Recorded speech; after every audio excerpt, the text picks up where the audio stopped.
तो हड़प्पन सिविलाइजेशन के बारे में हमने डिस्कशन कर रहे थे हम। और हड़प्पन सिविलाइजेशन के अंदर हमने ये देखा था कि इसका नामकरण किस प्रकार हुआ। हमने ये भी देखा कि इसका पहला स्थल था जो हड़प्पा खोजा गया था, जो रावी नदी के तट पे था। हमने ये भी देख लिया कि इसकी सीमा कहाँ कहाँ तक है, इसके उत्तर में कौन सा है, पूर्व में कौन सा है। अब हम जो ये लिस्ट है इसके बारे में डिस्कशन कर रहे थे कि हड़प्पा रावी नदी के किनारे 1921 में दयाराम साहनी और माधव स्वरूप वत्स क्या क्या वहाँ पे जो चीज़ें हैं वो पाई गई।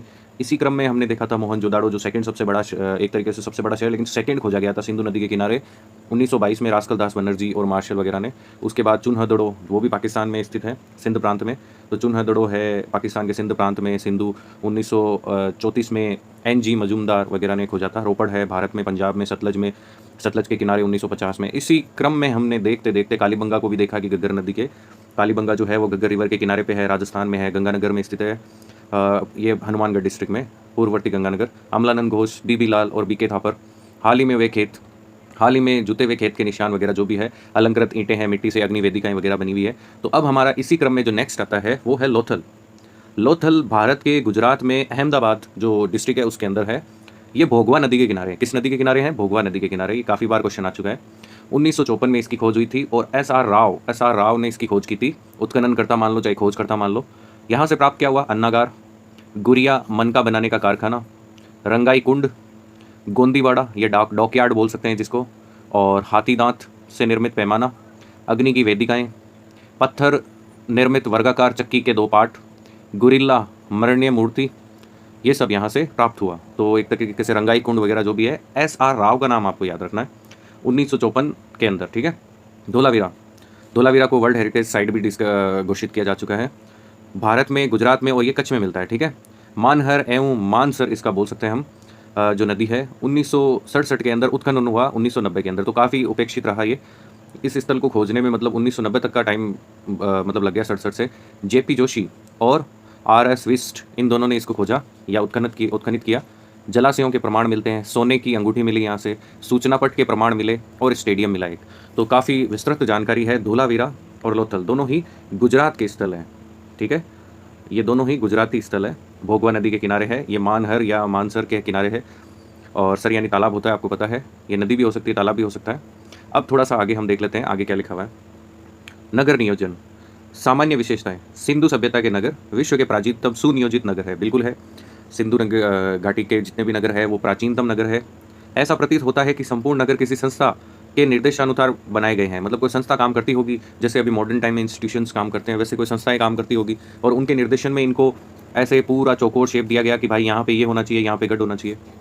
सड़कें सीधी दिशा में एक दूसरे को के समकोण पर काटती हुई नगर के अनेक वर्गाकार और चतुर्भुजाकार खंडों में विभाजित करती थी। बिल्कुल सड़कें भी समकोण पे कट करती थी, ये भी यहाँ की विशेषता है। सिंधु सभ्यता में सर्वाधिक चौड़ी सड़क मोहनजोदड़ो से प्राप्त हुई है, जिसकी चौड़ाई 10 मीटर थी। तो 10 मीटर काफ़ी वैल्यू रखता है। आज के मॉडर्न टाइम में ये 10 मीटर के समथिंग सड़कों की चौड़ाई होती है। तो पूर्ववर्ती जो शहर थे उनमें 10 मीटर की चौड़ाई काफ़ी मायने रखती है। पुराविदों ने इसे राजपथ या प्रथम सड़क की संज्ञा दी। पुराविदों ने कहा है कि ये राजपथ था उस जमाने का और प्रथम सड़क भी इसको बोला जा सकता है। सामान्यतः मकानों में 4 से 5 कमरे बनाए जाते थे। तो ये भी 4 से 5 कमरे। मकान में आंगन, रसोई घर, स्नानागार, कुएं एवं कुछ बड़े घरों में शौचालय भी बनाए जाते थे। तो कुछ बड़े घरों में शौचालय वगैरह भी उपलब्ध थे। रसोई घर, स्नानागार, ये 5 से 4 कमरे नॉर्मल चीज़ें ये। सामान्यतः मकान के दरवाजे मुख्य सड़कों पर न खुलकर गलियों में खुलते थे। मुख्य जो मार्ग है वहाँ पे इनके गेट न खुल के वहाँ पे खिड़कियाँ खुलती थी। हड़प्पा और मोहनजोदाड़ो में मकानों के निर्माण में सामान्यतः पक्की ईंटों का प्रयोग मिलता है, पक्की हुई ईंटें, जबकि अन्य स्थलों से ज़्यादातर कच्ची ईंटों का प्रयोग मिलता है। तो ये इसी का प्रमाण है कि ये शहर उन बाकी शहरों से कुछ ज़्यादा डेवलप थे। उसके अलावा मात्र कालीबंगा से अलंकृत ईंट का प्रमाण मिलता है। कालीबंगा से ही अलंकृत ईंटें मिलती है, बाकी इन दोनों जगहों में केवल पक्की ईंटें मिलती है, अलंकृत ईंटें नहीं मिलती है। सामान्यतः ईंटों का आकार 10, 5 और 2.5 या 2 और आधा इंच के समथिंग मिलता है। यानी जो अनुपात में होता है 4:2:1, इस अनुपात में वहाँ की ईंटें मिली है। लंबाई को इस तरह से समझ सकते हैं, लंबाई 4 मीटर है, चौड़ाई 2 मीटर है और ऊंचाई 1 मीटर है। प्रमुख नगरों की विशेषता। हड़प्पा नगर 2 खंडों में विभक्त था। पश्चिम में दुर्ग क्षेत्र और पूर्व में निचला नगर। दुर्ग क्षेत्र और निचला नगर 2 खंडों में विभक्त था। दुर्ग क्षेत्र से बाहर उत्तर में एक टीले के उत्खनन से कुछ महत्वपूर्ण अवशेष मिले हैं। जैसे तो हड़प्पा में जो अवशेष मिले उनके बारे में देखते हैं। मजदूरों को रहने के लिए श्रमिक बस्ती, कुल 15 मकान प्राप्त हुए। मतलब मजदूरों के लिए भी वहाँ पे 15 मकान प्राप्त हुए हैं, श्रमिकों के लिए। इसी के पास 16 भट्टियाँ प्राप्त हुई है, जिनमें कोयले और कंडे की राख मिली है। पुराविद्ों ने इसे तांबा गलाने का कारखाना माना। तो मजदूरों के वहाँ पे और 16 भट्टियाँ प्राप्त हुई है। तो पुराविद्ों ने ये आकलन लगाया कि शायद वो एक तांबा बनाने की, तांबे को पिघलाने की कारखाना हो सकता है। यहीं से पक्की ईंटों से निर्मित 18 वर्गाकार चबूतरे मिले हैं, जिनके मध्य में एक गड्ढा है। गड्ढे में गेहूं और जौ एवं राख के साक्ष्य मिले हैं। तो गड्ढे में गेहूं और जौ के राख के साक्ष्य भी मिले हैं। सेकंड शहर जो है वो है मोहनजोदड़ो। मोहनजोदड़ो का नगर 2 खंडों में विभक्त था। पश्चिम में दुर्ग क्षेत्र एवं पूर्व में निचला नगर।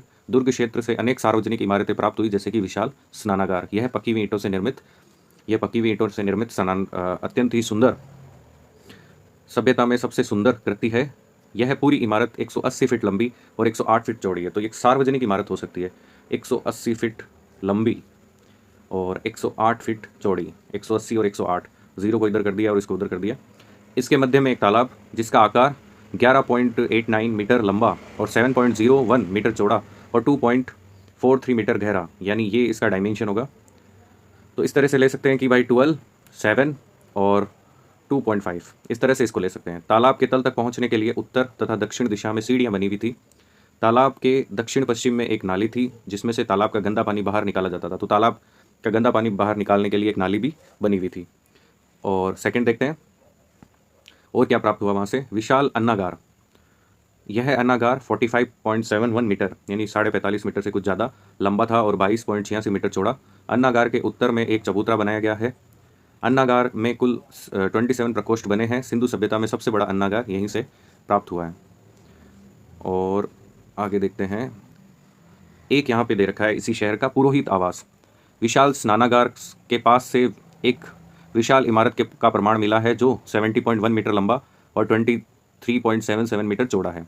तो ये पुरोहित आवास हो गया, विशाल अन्नागार हो गया और एक आपके विशाल स्नानागार हो गया। ये 3 चीज़ें हमें मेनली मोहनजोदड़ो से प्राप्त होती है। आगे का डिस्कशन हम नेक्स्ट वीडियो में करेंगे। धन्यवाद।